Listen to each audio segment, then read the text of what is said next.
Gente, uma noite muito especial, estou muito feliz. Profissionais de primeira linha, gente generosa, que vem aqui compartilhar os seus conhecimentos. Seja Oi, bem-vinda, doutora Tércia. oi, Isso, pode falar um pouquinho. Olha que mulher linda. Muito ah, obrigada, doutora, pela então, sua generosidade, tanta coisa boa para compartilhar com a gente. E sinta-se em casa, viu? muito, Sinta-se. É um prazer poder compartilhar dos seus conhecimentos, degustar. Dá um oi aí para a galera.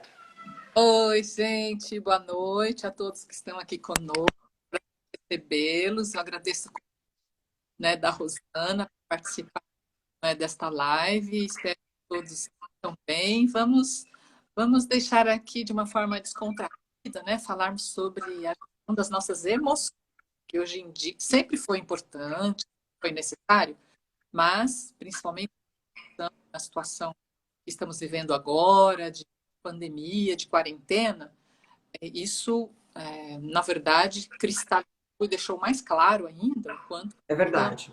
cuidar das nossas emoções. Perfeito. Falar um pouquinho de você, né, para a gente conhecer. Você vem aí da magistratura, abriu e foi coordenadora do curso de psicologia da Unasp por vários anos, né, por 17 anos. É E, psicóloga clínica, tem experiência de 36 anos com licenciatura, bacharelado e formação em psicologia. Doutora, sinta-se. Assim, isso nos inspira, a sua trajetória, por isso que a gente faz questão de ler, né, de valorizar. Mestrado em Psicologia Clínica da Saúde pela Unesp, é muito tempo de estudo dedicado, é muito tempo abnegado até de lazer para focar. Então, assim, a gente se sente muito grato por ter a oportunidade de ter uma pessoa tão bem preparada aqui conosco para falar deste tema. E fique à vontade para complementar o que você quer dizer um pouquinho sobre você e já falar um pouco do nosso tema.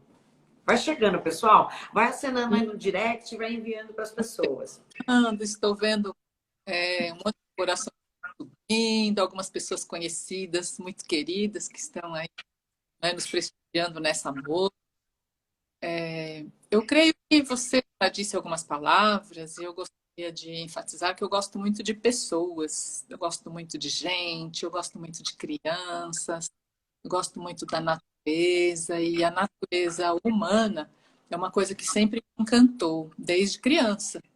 E eu escolhi psicologia já ainda na minha primeira infância porque me encantavam alguns fenômenos humanos e mesmo eu ainda tão pequenina já me intrigava atenção. Estamos aí na caminhada, né, ao longo da vida, é, buscando conhecer um pouquinho, cada vez mais, né, desse ser tão maravilhoso que é o ser humano. Que coisa linda, né?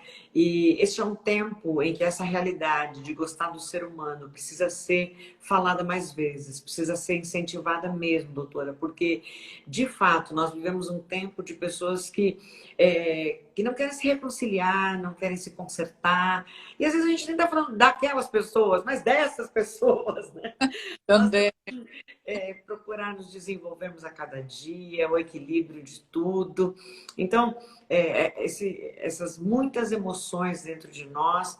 Conta pra gente o que a gente precisa hoje ter clareza aqui, e dentro da gestão das emoções em tempos de crise. O que você tem percebido com os teus pacientes, ao teu entorno, com os seus alunos?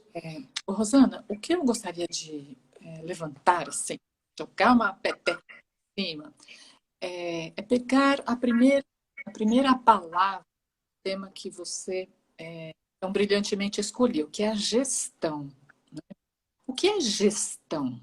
Gestão é você administrar alguma coisa com um objetivo, com uma meta, né? Com um foco de construir, de melhorar. Então, ter a gestão ou gestão de significa que eu vou ter um olhar sobre isso, um cuidado sobre isso, administração sobre isso e levar a um estado melhorado, levar a um estado de crescimento, levar a um estágio de aquisição, não é?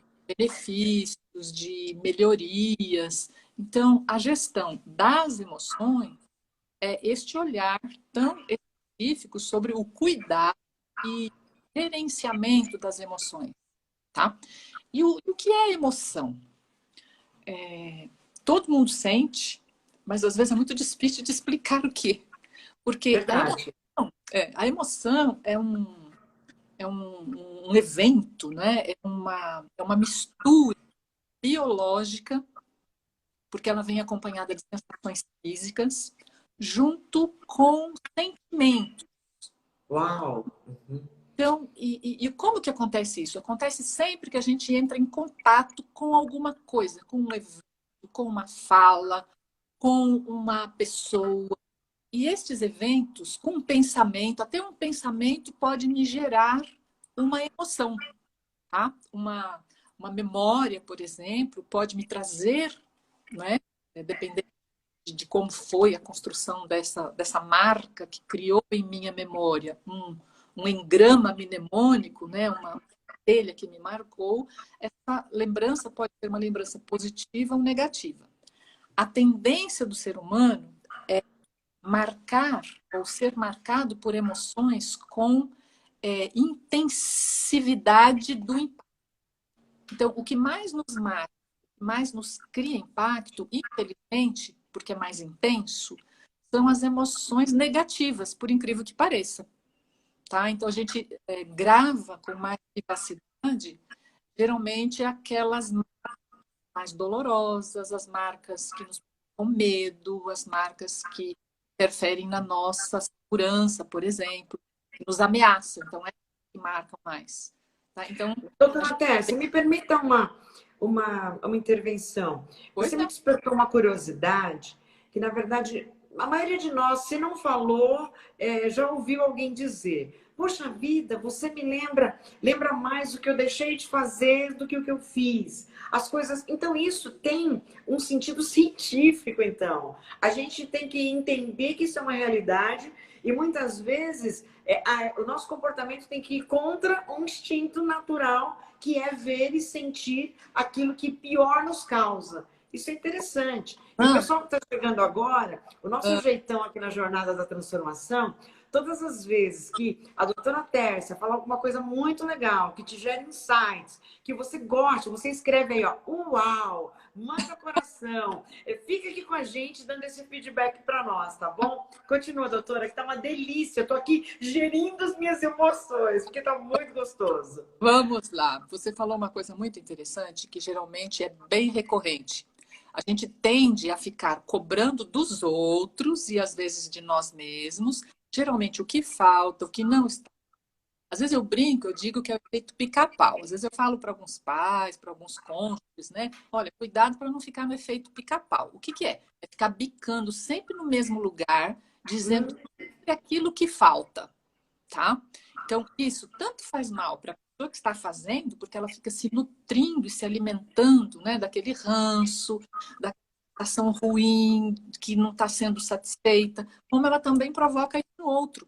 Então, gerando emoções, né, desagradáveis em ambos os lados. Aquela que é cobrada, ela também tem, puxa vida, não tem olhos para tantas coisas que eu faço, que eu me esforço, que eu tenho, e fica olhando só o que falta. Por isso, a gestão das emoções. Quando a gente se percebe fazendo isso, como eu posso gerir isso de uma outra maneira, tá? E aí vem as dicas, né, da gestão da emoção, em vez de focarmos nas coisas negativas, porque isso já acontece sozinho, né? Isso já ah, acontece já é sozinho. Interessante. O instinto já vem para isso. Então, a gestão, ele saber que o instinto virá e não ser dominado por ele, né? Interessante. Exato. E com um pouquinho de exercício, a gente pode, então, focar nas coisas positivas, nutrirmos das coisas positivas, tá? E aí a gente vai administrando e mudando, né? A gente muda até caminhos neurológicos, tá? A gente pega Uau. né, trilhos dos neurônios que eles vão se viciando sempre na coisa ruim, tá? E vira um círculo vicioso. Eu tenho um pensamento, um comportamento, eu fico naquilo, eu gero substância química. O meu organismo ele produz substância química daquilo que eu estou sentindo, daquilo que eu estou vivenciando. Então, se eu fico sempre remoendo a, a, a mágoa, a angústia, a raiva, a insatisfação, eu vou me intoxicando disso tudo. Por isso, de novo, quando eu faço uma gestão das minhas emoções, eu posso trocar isso, tá? Eu troco essa chavinha. Ao invés de eu ir pelo trilho das coisas, né, negativas, eu posso buscar um caminho de me nutrir com coisas positivas. Doutora Tércia, muitas vezes a gente percebe que nós mesmos sabemos que temos que ir olhar as coisas boas do outro, mas de alguma forma a gente se sabota, talvez com o seguinte pensamento: mas se eu só focar com a coisa boa, ele ou ela não vai mudar. E de repente é algo que você precisa que mude no outro. Como é que a gente lida, mesmo precisando que a outra pessoa ou que as outras pessoas, em algum ponto específico, mudem? Enquanto elas não mudam, eu ainda assim preciso me firmar em coisas positivas dela? Rosana, vou pegar pesado agora. Ai, meu Deus! É uma delícia! Segura na cadeira. Ninguém muda ninguém. Eita, acabou tudo agora! Uau! Tá? A gente precisa se concentrar na nossa transformação. A gente Uau! até pode, né, dar uma dica para alguém, sugerir, mas não adianta ficar no efeito pica-pau. Esse efeito pica-pau faz todo sentido. Tá? E sem a menor expectativa de mudança do outro, porque cabe ao outro fazer a gestão da própria vida, das escolhas, das emoções dele. Se ele pede uma ajuda, se esse outro nos pede ajuda, olha, me ajuda nisso, nessa tarefa, perder peso, quero falar menos palavrão, sei lá, eu É quero, né, verdade. motivação para estudar, eu quero, né, me dar uma força para eu mudar tal hábito, tal comportamento, aí sim a gente pode entrar com uma parcela de colaboração, mas ninguém muda ninguém. E muitas vezes nós sofremos e fazemos a outra pessoa sofrer quando a gente fica insistindo nessa expectativa fantasiosa, tá? Expectativa fantasiosa. Uau! Pegou pesado, doutora, mas pegou necessário. Para a gente gerir as nossas emoções, a gente gere a partir da verdade. É a verdade que liberta, é a verdade que fortalece, é a verdade que nos ajuda a ficarmos fortes, inclusive, quando uma transformação alheia que não virá, já entendemos, não por nossa arbitrariedade, nós podemos E, contribuir com o desenvolvimento, mas ela precisa querer e estar aberta a isso. Aí, é é, bom virar também, né? Eu, né, preciso estar aberta quando alguém também se oferece para uma mudança necessária na minha vida. Gente, então, extremamente relevante, extremamente relevante. você sabe que nós temos muita dificuldade de aceitarmos o ponto de vista dos outros, tá? Extrema dificuldade, porque a gente se sente assim, quando eu estou bem segura, né, do meu ponto de vista, do meu querer, eu não me abalo tanto quando diz as coisas dele, tá?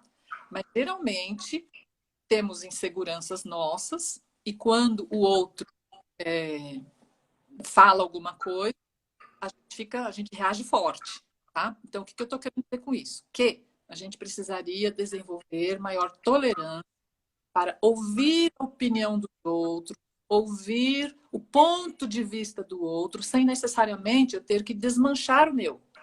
Uma pessoa, quando dá uma opinião diferente, não significa que ele esteja destruindo, falando mal de mim, tá?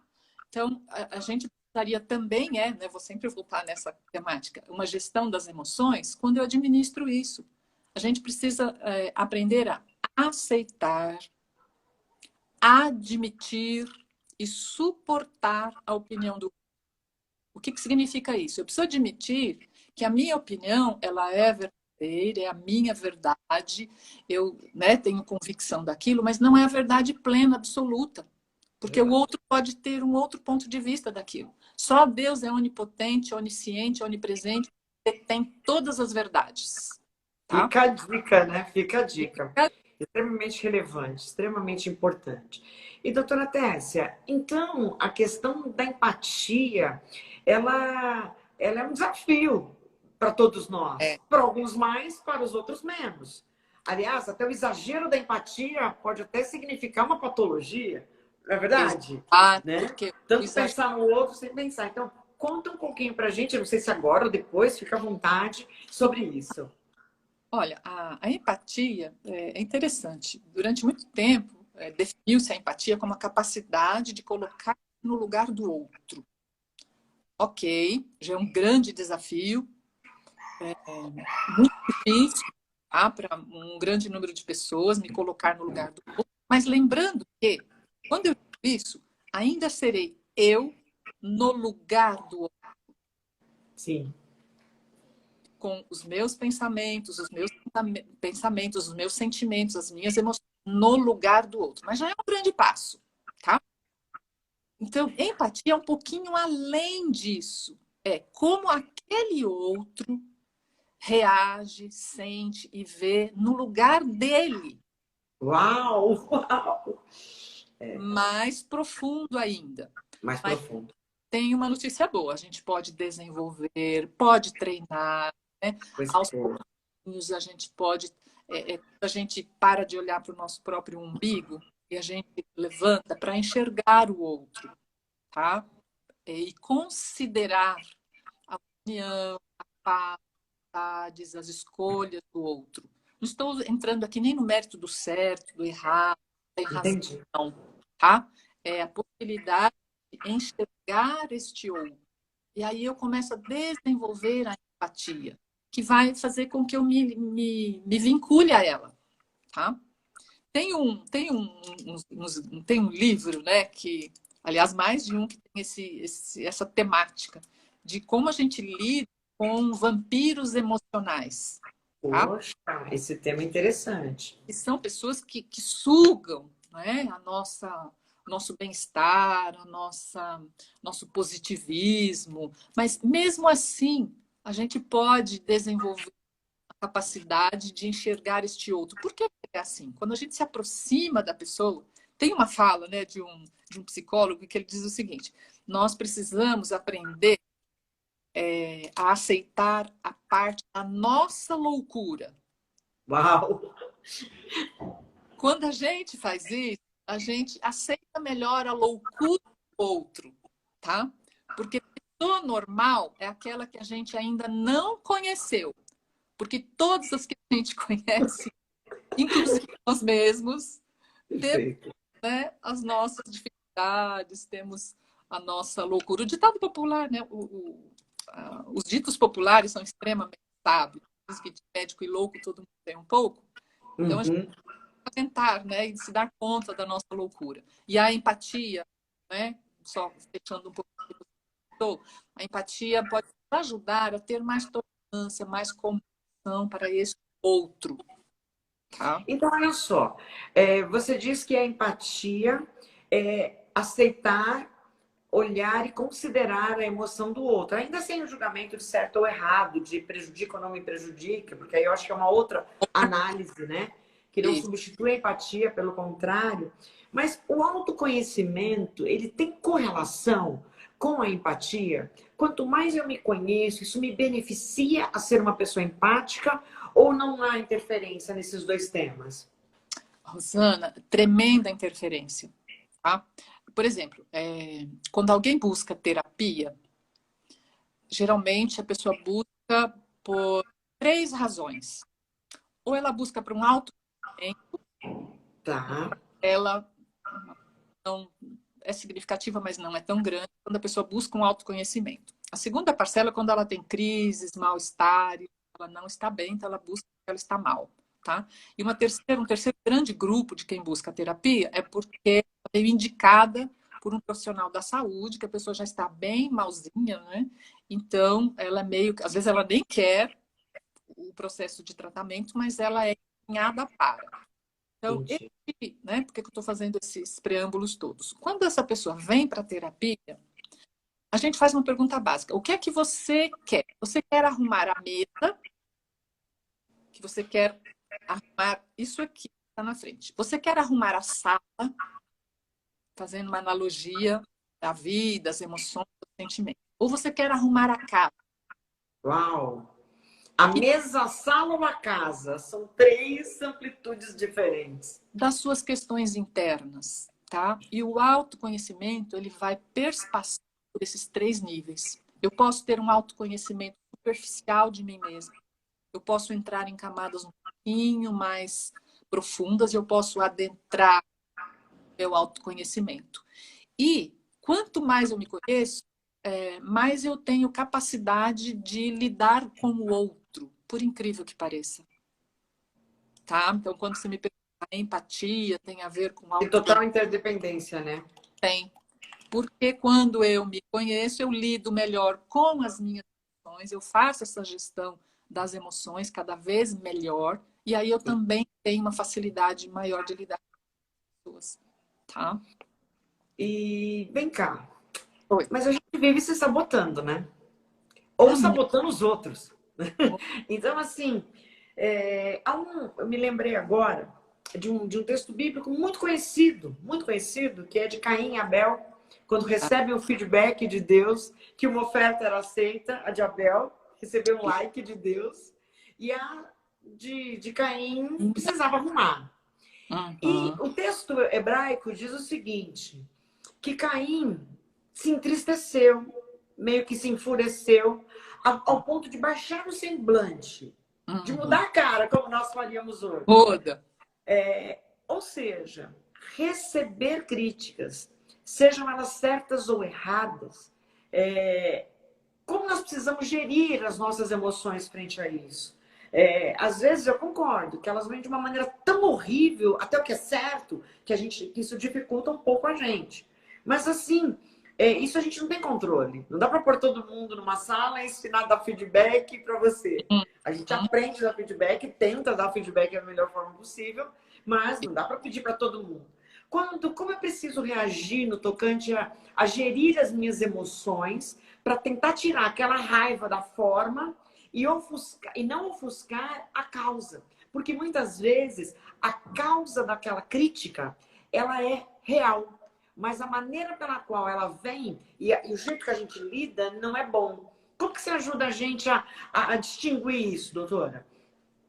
Olha, temos algumas coisas bem interessantes aí no que você falou. Eu vou pegar primeiro na parte estrita, tá? Que diz o seguinte: é uma questão de comunicação. Então, eu tenho o emissor de quem está, né, dando este feedback ou emitindo essa mensagem da pessoa dizendo alguma coisa, né, negativa para ela, tá?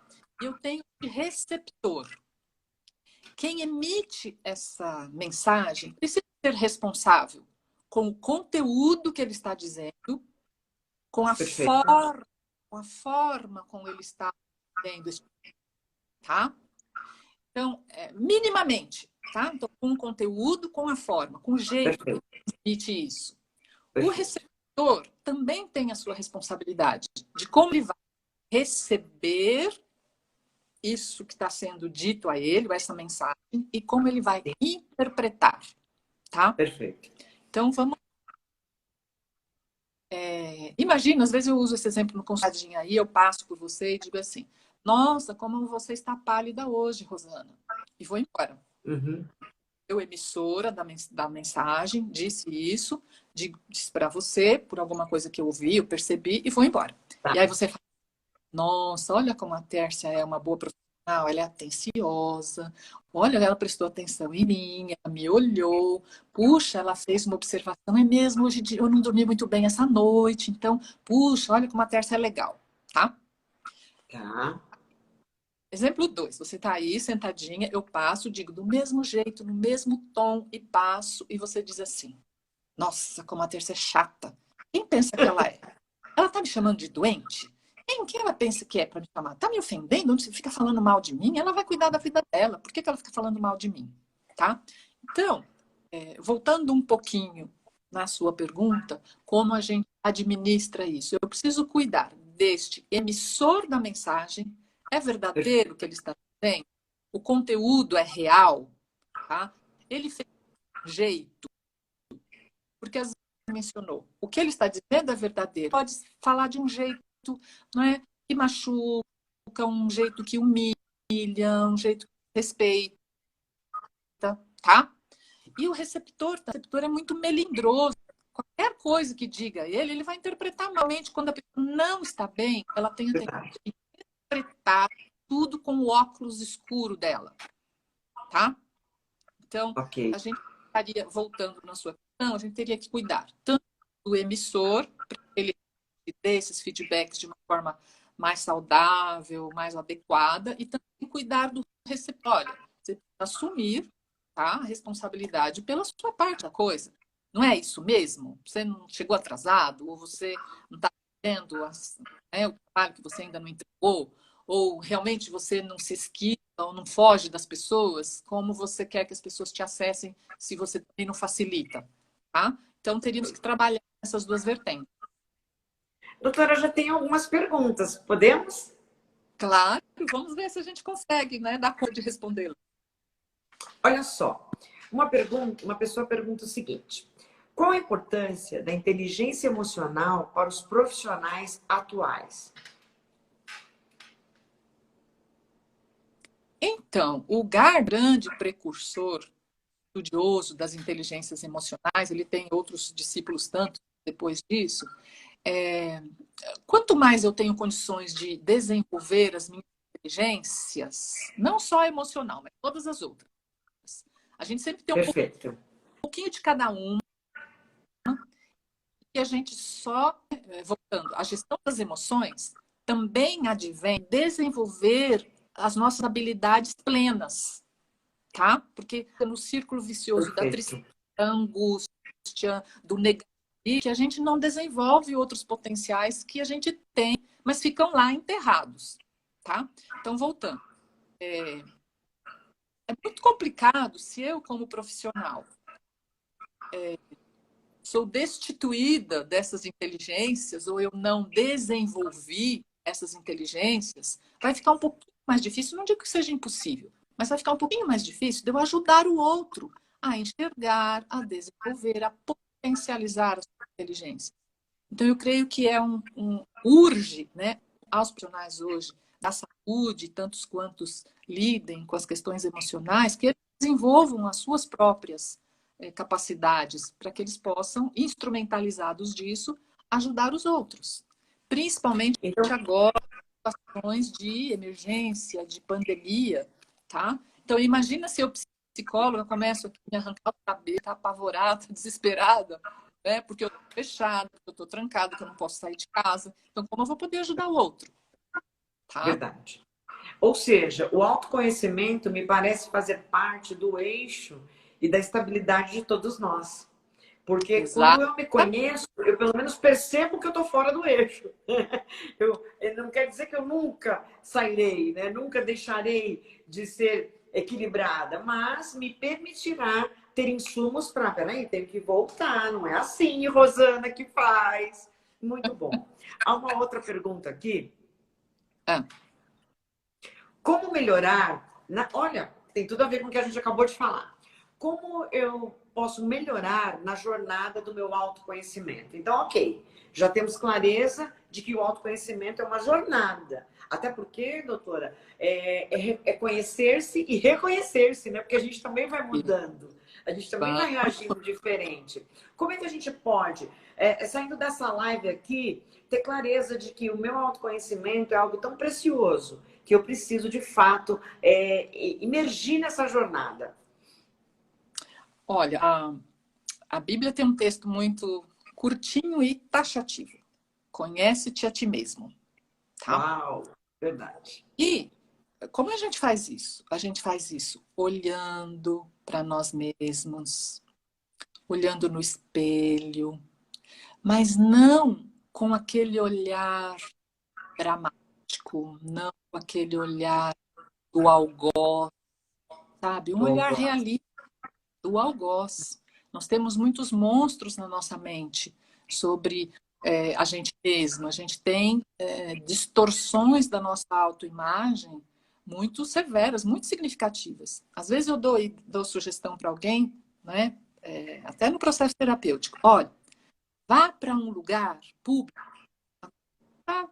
Está meio impossibilitado de fazer isso. Mas imagine uma calçada lá na Avenida Paulista que tem assim uma empresa toda de vidro, que reflete as imagens, tá?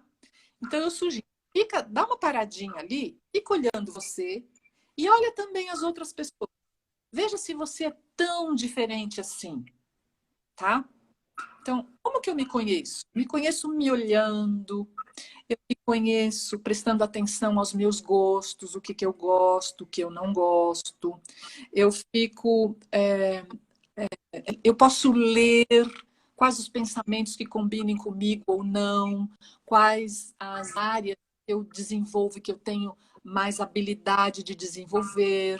Então, eu, com a idade que eu tenho, né, já deu para descobrir porção de coisas. Né? Eu conheço um pouco da Tércia, tá? Agora, algumas situações e a busca, ela vai precisar de uma ajuda profissional, tá? Mas antes de falar da ajuda profissional, a gente pode pedir a opinião dos outros. Qual é a imagem que você tem, né, da minha pessoa? O que, que eu transmito a você, tá? Uma vez, eu já perdi a minha mãe, né? Travou aqui a minha imagem ou não? Travou a voz, não, mas a imagem travou. O ponto de internet aqui tá ok, dá uma olhadinha aí. Voltou, voltou. E tem até uma pergunta correlacionada, tá, doutor? E Com a profissional. Ó, por que para autoconhecer-se pode ser importante a psicoterapia? Então depois você pode estar emendado. Tá. Tá. Então, uma vez, quando a minha mãe ainda era viva, a gente estava, isso há muitos anos, quando a gente era adolescente, minhas irmãs, a gente estava no quarto com aqueles gravadorzinhos de fita ainda, sabe? Estávamos fazendo alguma coisa, alguma gravação, minha mãe falou algumas frases, depois ela saiu. Mostrou para ela a gravação, a gente não mostrou, a gente foi ouvir, ela dizia, quem está falando aí? E a gente dizia, mãe, foi a senhora. Não, eu não falo brava desse jeito. Tá? Olha! Então, um outro recurso de autoconhecimento é eu me olhar em fotos, eu me ver e me ouvir, não é? Quando eu falo, grava e veja como você fala. Eu tenho alguns vícios de linguagem, por exemplo, que quando eu estou falando eu não percebo. Né, Verdade.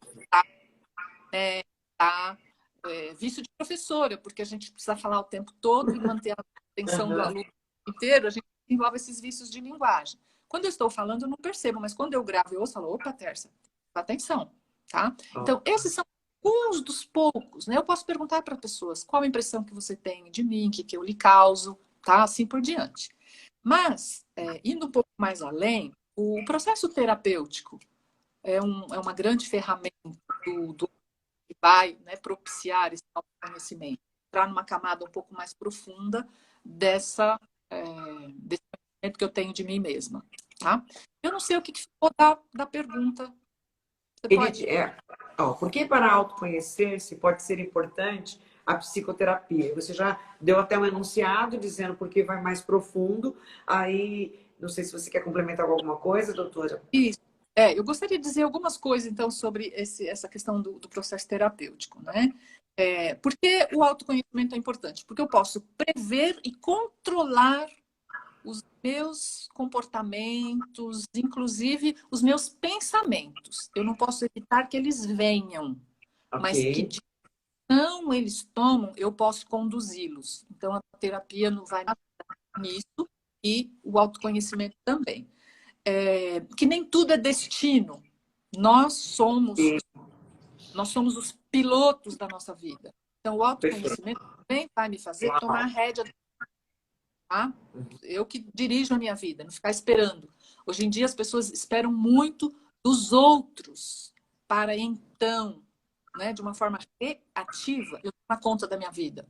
Mas eu tenho que ser, né, o capitão, o piloto, né, que dirige a minha própria vida. Outra coisa do processo, né, de autoconhecimento, eu preciso assumir a responsabilidade por aquilo que eu causo.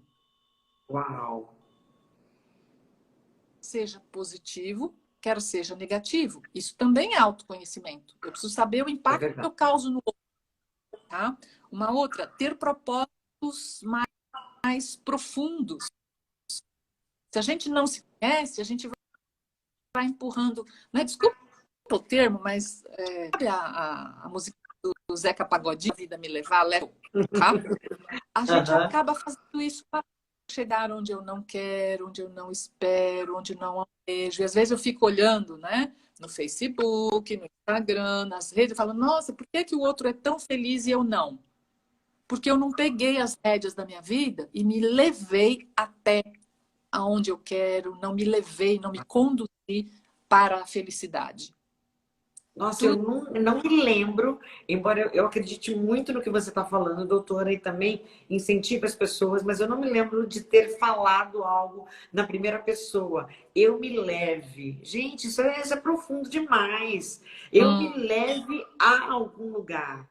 Né? Isso, hum, para mim, fez um eco muito profundo. Eu imagino que em várias pessoas que estão aqui participando com a gente, há várias perguntas maravilhosas aqui. Mas olha, os outros me levam. E é bom também ser companhia, é bom ser levado.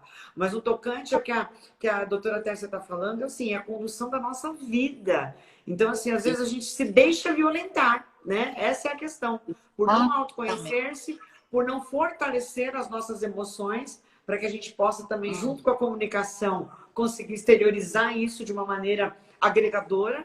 Por quê? Porque pensar no impacto do que causa no outro, isso é solidário, isso é corajoso, isso é humildade, porque eu decido me preocupar e me responsabilizo pelo impacto que eu tenho na vida dos meus filhos, por exemplo, na vida das pessoas que convivem comigo, do meu marido, dos meus irmãos, dos meus sobrinhos, das minhas cunhadas.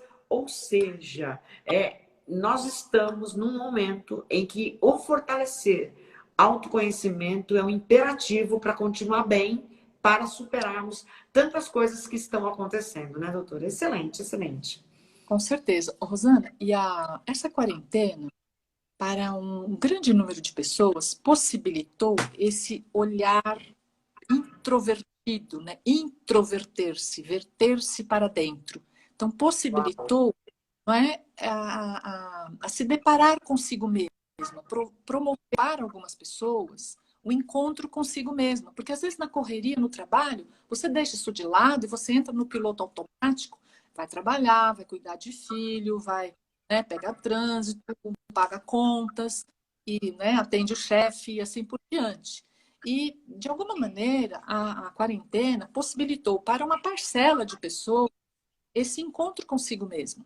Então, se deparar com essas possibilidades. Outros não, outros ficaram desesperados, porque não conseguem, eu vejo isso até na experiência clínica, as pessoas não sabem o que elas querem, elas não sabem o que elas gostam, elas não sabem para onde querem ir, e ninguém pode sonhar o sonho do outro. Uau. Nós temos que ter os nossos próprios sonhos, sejam eles de que dimensão for, tá? Nós temos Ou que. seja, nada de anular os nossos sonhos para sonhar o sonho do outro.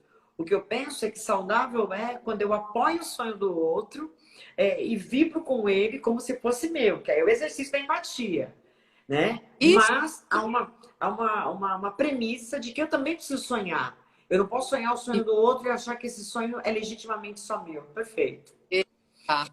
Então, eu posso partilhar sonhos. Olha, vamos fazer uma viagem juntos, vamos fazer um curso juntos, vamos fazer um trabalho solidário juntos. Ah, vamos. Perfeito. Então, os sonhos, eles podem convergir na mesma direção, tá? Mas eu também não posso ficar só na carona do sonho do outro e também não posso carregar alguém que não tem sonho algum, ele vivendo só os meus, porque isso não vai trazer felicidade, tá? E realização, tá? Gente, tá bom demais. A gente tem mais aí uns 15 minutos para terminar. Tá uma delícia, doutora Tércia. Muito, muito obrigada. Tá maravilhoso. O pessoal aqui tá encantado. E eu não sei se a gente vai conseguir responder todas as perguntas, mas depois eu posso até te passar. Mas existem algumas aqui que é perguntado o seguinte: eu tenho uma cara de Ah, descaso bem carrancuda. Como faço para melhorar isso? Eu trabalho com o público. E isso faz com que as pessoas tenham uma impressão ruim da minha personalidade. Que vontade de abraçar essa pessoa. Que corajosa que foi essa pessoa. Que maravilha. muito! Eu queria dar os parabéns a essa pessoa, porque ela já está Muito meio bom. caminho andado, já está aceitando entendeu? E olhando para si Autoconhecimento, mesmo ó, tá em alta. com realismo. Agora só falta dar o segundo passo, que é o que fazer com isso, tá? Então, talvez ela esteja soberbada pelos compromissos, talvez ela esteja soberbada pela responsabilidade muito grande, talvez ela esteja soberbada por um excesso de cobranças e autocobranças mesma, onde ela fica muito voltada para os deveres, tá? Sem equilibrar isso com alguns prazeres, porque Perfeito. também precisamos, tá? Então, essa pessoa precisa mesmo, precisa de abraço, precisa fazer algum agrado, e ela ser ela mesma, tá? Alguns agrados para si mesma. Que essa questão do rosto, né, toda a musculatura da tonicidade facial, ela expressa muita coisa, É tá? verdade. Então, são muitos músculos muito sensíveis e muito interligados, que se ela mostrando essa expressão muito séria e muito carrancuda, é porque intimamente ela está vivendo isso. Então, ela precisaria... Assim, a grosso modo, né? Eu não sei muitos dados da pessoa, estou dizendo de uma forma bem genérica. Então, provavelmente, excesso de cobranças de responsabilidade, né? E de alcança, e está faltando agrado, faltando mais leveza, rir mais, levar a vida com menos rigor. Perfeito. Edilene, receba essa Um resposta da pouquinho, doutora. voltou? Voltou. Receba, Edilene, essa resposta da doutora Tércia como um grande abraço nosso na sua jornada da transformação. Porque, e ainda num processo de comunicação visual, 55% representa o corpo falando. Então é treinar o sorriso, porque você não é carrancuda. Você comentou, eu Ó, pareço carrancuda, mas você não é. Às vezes até uma criação muito rígida, né? Com pais que exigiram muito, criticaram bastante, que acabou achatando um pouco aí essa expressão de mais alegre. Faz sentido o que eu falei, doutora Tess? sim, tem uma severidade, então, de repente, relaxar um pouquinho mais, sorrir, né? Buscar coisas que façam rir, que façam deixar um pouco mais leve, tá? Há uma outra pergunta muito interessante em relação ao tratamento do idoso no tempo da pandemia. Tá me ouvindo? Me ouve bem? Cortou um pouco. Deu uma Você pequena. pode repetir? Deu uma falhada. Posso? Repete. Aqui também. Ó, qual a melhor forma de lidar com as emoções no trato com o idoso? Num tempo de confinamento em que as nossas próprias emoções também estão tanto alteradas. A Cris que está perguntando. Conseguiu ouvir, doutora? Tá. Em parte, o comecinho da pergunta sobre o idoso eu não quis saber. Ah, então eu vou repetir, eu repito. Ó, Por favor.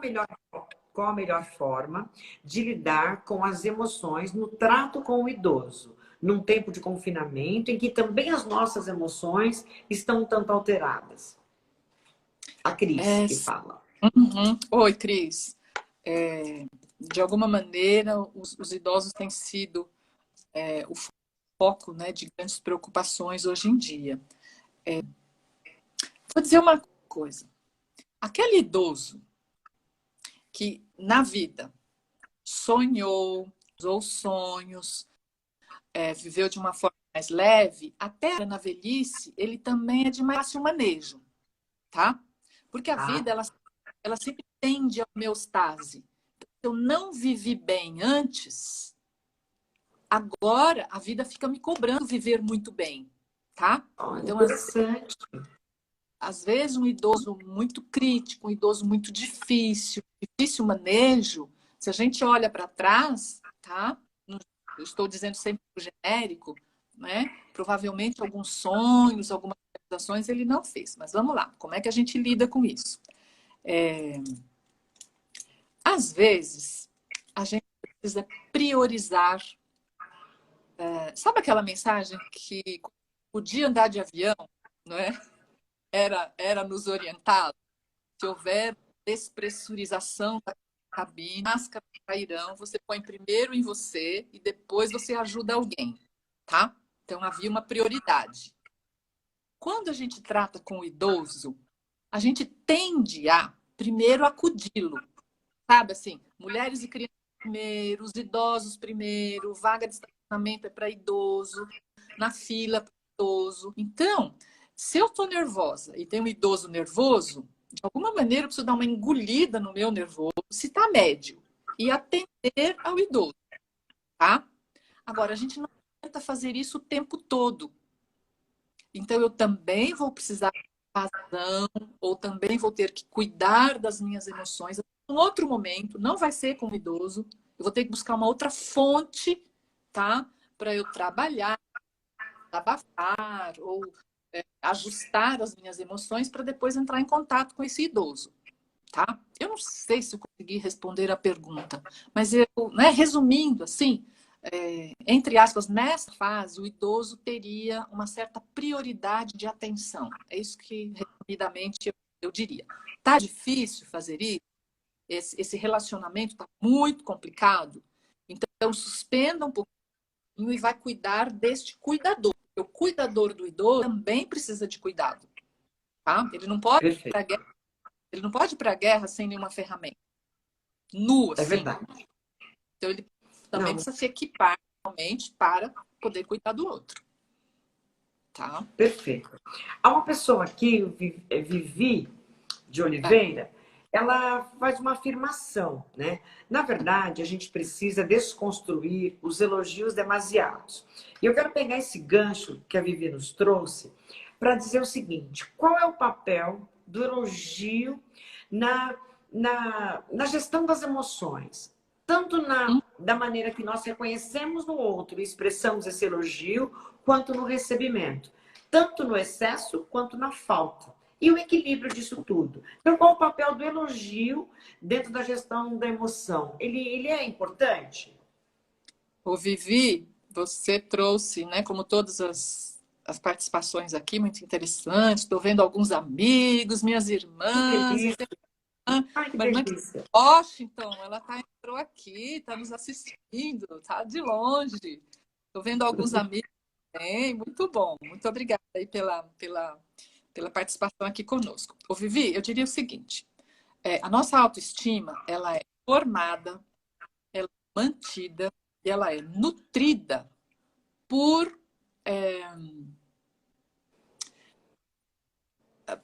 alimento, tanto da minha própria avaliação quanto da avaliação do outro. Então, eu posso me fazer elogios, tá? Então, quando eu me arrumo, eu falo: nossa, Terra, ficou bom para você. E vou contar um segredinho Tá para gata. vocês podem falar sozinhos, viu? Com vocês mesmos. Não tem nenhum, tá? Então, você fala: ó, beleza. Você termina um trabalho e fala: nossa, esse trabalho aqui me deu trabalho. Ufa, ficou bom, tá? Então, os elogios, eles são extremamente importantes. Eu gostaria de trocar a palavra elogio, eu vou dizer, por palavras de apreço. Palavras Palavras de apreço. Palavras de Ótimo. apreço, tá? Porque a palavra de apreço, ela é mais real. É verdade. O elogio, ele pode ser um elogio. A gente percebe quando aquilo não é verdadeiro, tanto por conta do emissor. Lembra que eu disse que a mensagem tem um emissor? Então, às vezes, esse emissor, ele não é muito confiável. Às vezes, o emissor, você percebe no jeito dele falar, né? Ou, acho que me ouviu dizer isso, ele foi ensinar a colega dele como é que fazia elogio para a esposa. E o amigo chegou em casa e falou: nossa, querida, seu cabelo tá lindo hoje. Mas a mulher não estava com o cabelo lindo, o cabelo estava sujo, amarrado aqui, do mesmo jeito. Então, ao invés do elogio fazer bem, deu uma briga danada, porque como você fala uma coisa que não é verdadeiro, tá? Então, vamos lá. As palavras são extremamente importantes e nós fazemos bem às pessoas que nos rodeiam, valoriza realmente as qualidades delas, tá? Agora, aquela badalação, aquele elogio, Bajulação. Baba ovo. baba ovo, não. Vamos jogar isso fora. tá? Isso não faz bem, nem para quem faz, né? Porque é só uma politicada, e nem para quem recebe, porque a pessoa não consegue receber isso. Agora, uma coisa que eu gostaria ainda de salientar para a Vivi, para quem nos ouve, é o seguinte: nós precisamos aprender a receber as palavras positivas. Yes. Uau, verdade. Porque muitas vezes a gente joga fora, É tá? verdade. E quem ensinou um passo disso foi uma amiga, que infelizmente eu já perdi. Em casa nós somos, né, muitas irmãs, e quando estávamos solteiras, uma usava as coisas das outras. E uma vez eu cheguei no trabalho com uma blusa que não era minha, era uma irmã, e falaram, nossa, que blusa bonita. Eu falei, ah, é da minha irmã. Aí a minha amiga falou assim, Tércia, não precisa contar, ninguém sabe disso. Então, absorva o elogio, tá? Uma grande lição. Então, vamos absorver. A gente não precisa dizer, ah, não é nada disso. Vamos absorver, muito obrigada, sabe? Absorva bem. Não precisa jogar fora. Perfeito. Estamos agora nos momentos finais. Uau! Queria demais a Já doutora Tércia, mas está muito bom. passou Doutora, muito que rápido. palavras você quer deixar para nós, para todos que estão te ouvindo e para os que irão ouvir, porque a gente vai salvar essa live, vai ficar aí, a gente vai poder degustar muita coisa novamente. Quais são as considerações finais que você deixa aí nos últimos 2 a 3 minutos? Tá. Eu gostaria de salientar o seguinte: nós, como seres humanos, nós temos uma visão assim generalizada, uma visão holística do ser humano, nós temos instâncias biológicas, nós somos biopsico, sociocultural e espiritualmente ou religiosamente, não é? Essas instâncias, elas se integram. E Repete exemplo, para nós, doutora. biopsico, Psico, sociocultural sócio. e religioso. O que significa? Nós Perfeito. temos um corpo fisiológico, entendeu? Que tem sensações, que sofre dor, que também tem sensações de prazer. E a gente precisa cuidar do nosso corpo e das emoções que demandam do corpo, né? Do tato, do contato e assim por diante. Então, biopsico, que é todo o lado emocional, psicológico. Estamos falando um pouquinho disso aqui hoje, do autoconhecimento, das emoções, tá? Então, biopsico, sócio. Nós somos seres relacionais. Nós acontecemos, nós somos, nós trocamos, nós vivemos trocando nos relacionamentos. Então, precisa cuidar de. Então, cuidar do biológico, cuidar do psicológico, cuidar do social e do cultural. Nós estamos inseridos numa cultura, tá? Como é que é essa cultura? Eu entendi muitas coisas da minha mãe depois que eu fui para a Itália, porque a minha mãe tinha um jeito assim de ser e que ela trazia tão inerentemente a ela de comportamento, de reações. Eu falei, nossa, mas tá? Então a Tem um monte cultura de mães minhas aqui, né? Boa. Porque era traz cultural.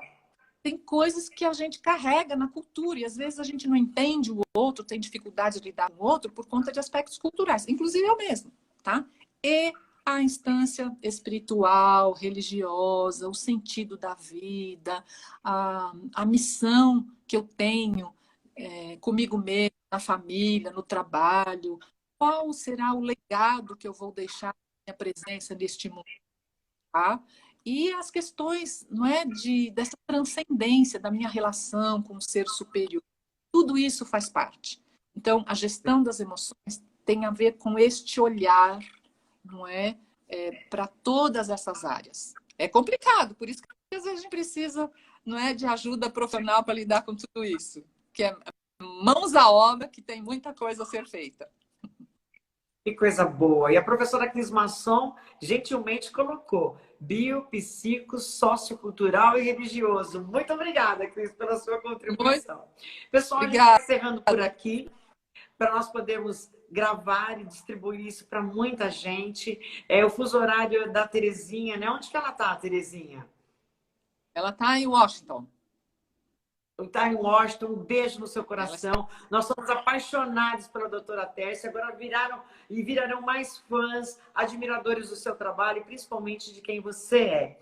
Muito obrigada pela generosidade de contribuir conosco. Estamos aí no 4º dia da nossa jornada de transformação e vários insumos para a gente se fortalecer a cada dia. Você que está com a gente, terça-feira que vem, 9h30, 21h30, de novo, a gente tem mais uma etapa desta caminhada. Eu vou agora encerrar, fica aí mais um pouquinho, pedir para o meu pessoal aqui, tira um print da tela para a gente e vamos comemorar, porque foi uma noite incrível. As pessoas estão dizendo aqui, olha, eu ficaria mais 1 hora, eu não quero ir embora, muito obrigada. E ó, a Terezinha Barbalho, que é a sua irmã, disse que também são apaixonadas por você. Que Deus te abençoe, te dê saúde, lucidez e todos os recursos necessários para você seguir contribuindo com o desenvolvimento de muita gente. Um beijo, doutora. Fica com Eu Deus. que agradeço, Tchau, amigos. pessoal.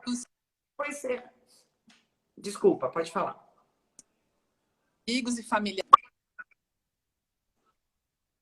Só mandando um abraço, agradecendo aos meus familiares,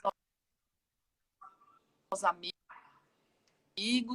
a Rose, que me deu uma ajuda hoje, a minha irmã Thelma, todo mundo. Obrigada, hein? Grande beijo. Vamos salvar essa live.